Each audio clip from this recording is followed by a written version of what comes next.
Hello, everyone. Welcome to Body Bags. I'll be your reviewer for today. I'm Lonnie from Horror Heaven 77, filling in for Corey. And I'm sure if you already watched Rob's video from yesterday, he let you know that this week we're doing something of a theme week, but what everybody's doing is they're reviewing, um, you know, movies that come from a certain label company. And the label that we picked for this week is Scream Factory. And so, yeah, pretty much all of us here at Body Bags, we're all going to start becoming a bunch of label whores. No, anyway, so yeah, so yesterday he did, he did The Exorcist 3, and today I'm going to talk about Carrie. Now, just real quick, you know, I'm not going to sit here and spend a whole bunch of time reviewing the movie. I mean, we're horror fans. We know Carrie. We know what the movie's all about. Classic movie. Brian DePalma, just killed it directing this movie based on Stephen King's first published book, which started a hell of a great writing horror career and everything. Um, just, you know, I mean, how cool is it, to tell you how good this movie is? I mean, come on, this came out in 1976 and, come on, the movie ended up getting, Academy Award nominations for Sissy Spacek for Best Actress, Piper Laurie for Best Supporting Actress. Back in 1976, I mean, come on. I mean, like maybe if you were lucky, like a horror movie like The Exorcist would get nominated, but it was so rare. I mean, you very, very ever got horror movies ever got nominated for anything, but that tells you how good this movie is. And we all know the story. The stories of Carrie White. She lives with her religious fanatic mother. She's being abused, not by just her religious fanatic mother, but she's, pretty much picked on and abused by everybody at her high school. The gym teacher who is named Miss Desjardins in the book and in the subsequent versions. In this movie, they call her, Miss Collins. And, Miss Collins is pretty much like the only one that really kind of like helps her out or stands up for her or, tries to be of any kind of support. But we find out that Carrie, has telekinetic powers. At the beginning of the movie, she's, everybody knows this. I don't even know why I'm repeating it. But anyway, we all know that, she has her period, while she's taking a shower, after gym. We find out Carrie is very much disliked. She's the brunt of everybody's joke. Everybody's making, and because everybody makes a joke about her having her period, she ends up getting everybody in trouble unintentionally.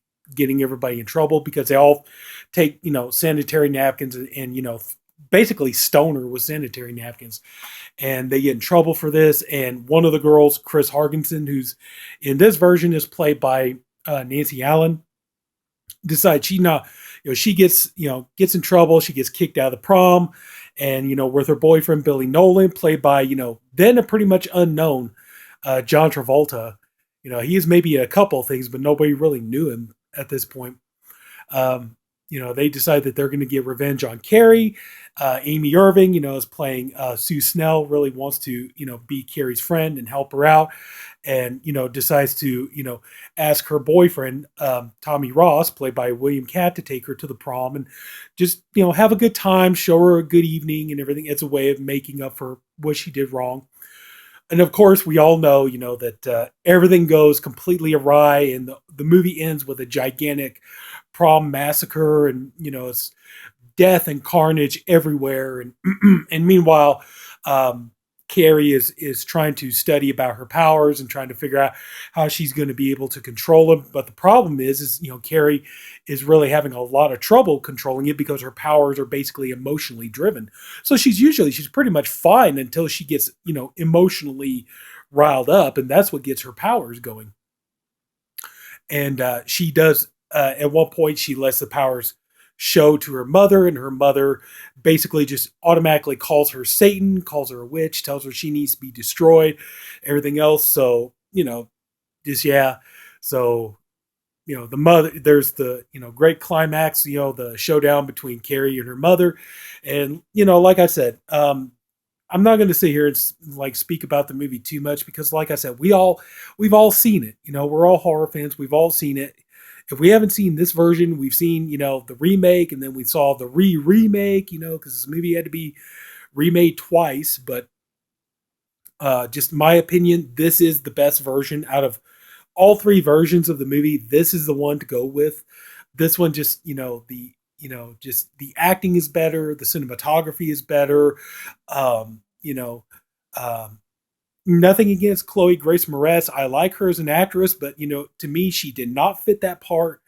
And Sissy Spacek really, I mean, when you watch the bonus features, you find out Sissy Spacek really like worked and struggled to get herself prepared to play that role, even though, she wasn't 100%, as the characters described in the book anyway. But she did the work. And like I said, just Chloe Moretz, is like she's too pretty, and hell, even back, I know times have changed, but it's like back when I was in high school, it's like even a girl, like even when she's looking her frumpiest as she does in that movie, us guys still would have wanted to date her.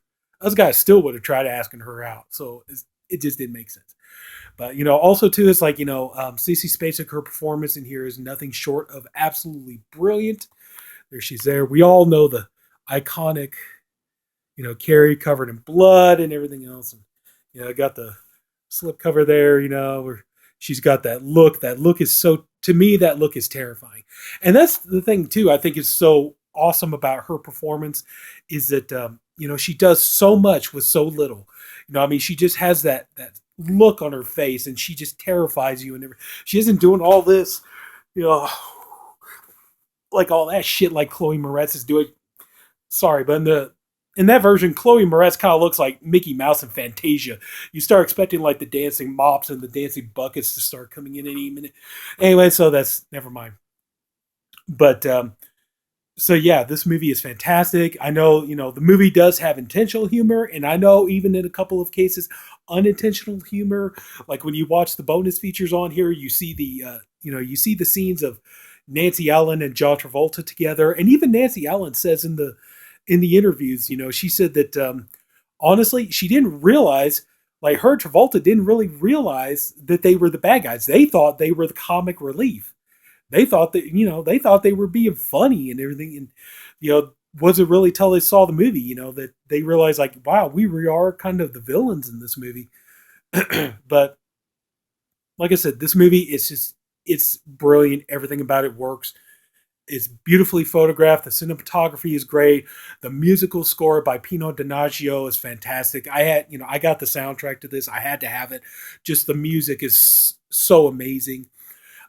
We all remember the brilliant ending, which even Stephen, because Brian DePalma thought of a, they admitted on here like the ending, with Carrie's hand coming up out of the grave. They admitted that Brian De Palma came up with that, and even Stephen King himself apparently admitted, like, man, that was really a good way to end the story. I wish I had thought of that, but everything this, oh man, everything about this movie just it totally works, and it's a great movie, and I can't recommend it enough. And it's like out of the three versions, honestly, this is the one to go with.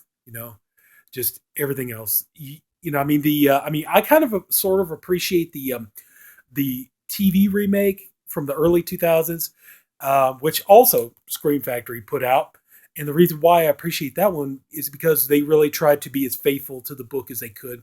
Sure, they had to still change a couple of things, but they kept it pretty close to the book. And that one also too is interesting, because if you're a horror fan, you find out, oh well, that remake you have, in the role of Chris Hargensen, you got Catherine Isabel. We all know Catherine Isabel. Ginger Snaps, everything. Freddy versus Jason, we know Catherine Isabel. Angela Bettis, we all know Angela Bettis. So that one's kind of interesting to watch. It's just the one with, just to me, the Chloe Grace Moretz, Julianne Moore version is just, it's unnecessary. It's not a horrible movie. It's just kind of an unnecessary remake. But the thing really why I picked this one is because I want to talk about, what went on behind this movie being released by Scream Factory. Now, a few years back, Scream Factory made the announcement that they're going to go ahead and they're going to release the TV remake of Carrie and The Rage, Carrie 2. They're going to release those on Blu-ray and they're going to do it as a double feature. And I believe, if I remember correctly, I believe this was to coincide with the upcoming release of the remake, the Chloe Grace Moretz version. That was getting ready to come out in theaters. And I think Scream Factory wanted to put that version out to coincide with, um, with the remake coming out. And of course, once it was announced, everybody was all like, okay, yeah, you're going to put that out fine. But what about this version? Get this out. This is the version everybody's going to want. And then what ends up happening is that I believe that, if I remember correctly, hearing that 20th Century Fox did not, they had the rights, they had the rights to the remake, they had the rights to the original, and they did not want to let that go. They really did not. There was a 20th Century Fox Blu-ray of Carrie, but it was completely bare bones. No bonus features on it whatsoever. So, you had to keep, if you want any bonus features, you had to keep the MGM DVD special edition because that had all the bonus features on it. And then, they asked Scream Factory. Scream Factory replied, look, we're really sorry. It's not that we don't want to put it out. We can't. They won't let us have the rights. We would if we could. But 20th Century Fox, they're holding on to this. We can't get it. And it's just the way this is looking, it's just not going to happen. Sorry, folks, but, it is what it is. So everybody pretty much accepted that. It seemed like time was going to move on. And, just, okay, yeah, unfortunately, no special edition from Scream Factory. But what ended up making this so fantastic was the fact that Scream Factory did not give up. And then one day, out of the blue, we got the amazing news that Carrie, this version of Carrie, is being re-released by Scream Factory, and you got the great, you got the commissioned artwork. It's a collector's edition. You got the original poster art, all that good stuff. It's remastered in 4K. And then look at all the bonus features they put on there. Not only do they, import all the bonus features from the MGM DVD, but they added, numerous other bonus features on there. And I mean, they really went all out. I think the only thing that could have made this any better was if they had put and I believe there was a limited edition of this where you got like the poster and some other little goodies. But, the only thing that really would have just, made this perfect, absolutely perfect, if they could have just added the soundtrack, put in a CD soundtrack, kind of like what Blue Underground's doing, but, do that. It's like, holy hell. But, that is why I really wanted to talk about this, because to me, it's like, I know Scream Factory is not without its faults. We all know that. We've all gotten, um, we've gotten an order from Scream Factory or something. We ended up getting like a box set that didn't have all the right number of discs, or, people have said, I ordered this from Scream Factory and there was something wrong with the audio, or there's something wrong with the picture, or, I ordered this one title from them that, it was supposed to, it was a 2 disc, and one disc was supposed to be the theatrical, the other one was supposed to be the unrated cut, and I ended up getting just, the theatrical cut. I had to, so I mean, people have had issues with them in the past, but, Scream Factory still is a great label to go with for the most part. They're doing some really good stuff. I mean, my God, they just announced that the remake of 13 Ghosts, with Matthew Lillard and Tony Shalhoub, that's coming out now. We got April Fool's Day. Everybody's been wanting a Blu-ray of April Fool's Day forever. And, now thanks to Scream Factory, we got it coming and stuff. So, and that's one of the things though too. That's the thing that really makes me love Scream Factory as a label. Scream Factory gives you hope. Because that's the thing, at one point, we never thought we were ever going to see the light of day where this is ever even going to happen. We thought this would never happen. We never get this. We never get, the 4K remaster version. We never thought we'd get that many more bonus features and stuff too. And, now, like I said, look at all this stuff. We got, Scream Factory is putting out Idle Hands, April Fool's Day, 13 Ghosts, all this stuff. They're putting out all kinds of great Universal stuff and everything else. And to me, that's why I wanted to talk about this one, is because, this would definitely make you want to, if you were around for that time and you remember hearing that about how we were never going to get that special edition, and, you had to stick with what you had. And then all of a sudden, out of the blue, it's like they didn't give up. They kept fighting, and we finally got it. And that's the thing. That's what makes me really appreciate Scream Factory as a company. They try to give you the best picture quality. They try to give you the best sound quality.